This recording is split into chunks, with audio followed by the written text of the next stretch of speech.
صباح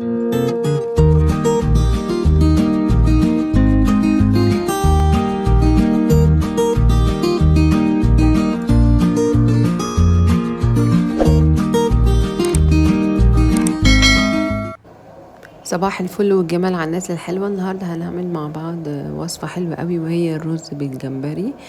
بس ما تنسوش تفعلوا زر الجرس وتدوسوا اشتراك. يلا بينا. هنا معايا كوباية كبيرة من الرز، معايا بصلتين متوسطين هضربهم في الكبة، ومعايا نص كيلو من الجمبري المتقشر والمغسول. تمام. ومعايا ملح وفلفل وكمون وكركم، ولو عندك كزبرة حطي. الفلفل بتحطي يعني رشة كده بسيطة، ما هياش باينة، يبقى ملح وكمون وكزبرة ده وكركم ده الأساسي. الفلفل ده رشة كده بسيطة. هنا جبت الحلة بتاعتي ورحت حاطة معلقة من الزيت وضربة كل المكونات بتاعتي في الكبة، وهبتدي أشوح.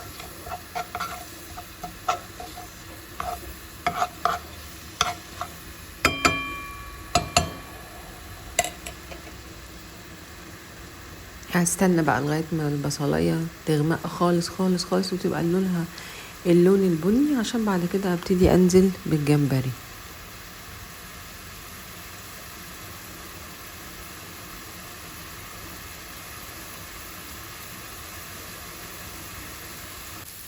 ادي البصلاية اخدت اللون الغامق اهو، وبعد كده لازم الجمبري بقى ينزل ويتشوح وياخد اللون ده.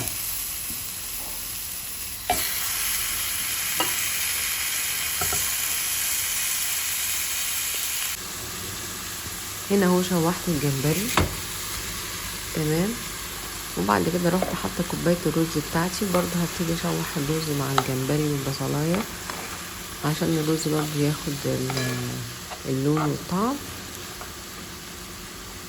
تمام. وبعد كده اروح حاطه كوبايه ميه على كوبايه الرز، عليها كوبايه ميه، والميه ديت مغليه، مش عشان الجمبري يستوي بسرعه ما يبقاش بيشد.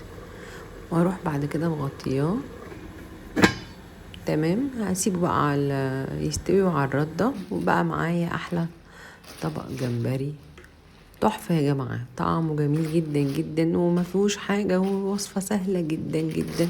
ممكن تعملي معاها سمك، تعملي معاها كاليماري. طعمه في منتهى الجمال. ممكن تاكلي سمك مشوي او مقلي، جربوها وباذن الله تعجبكم، وبألف هنا.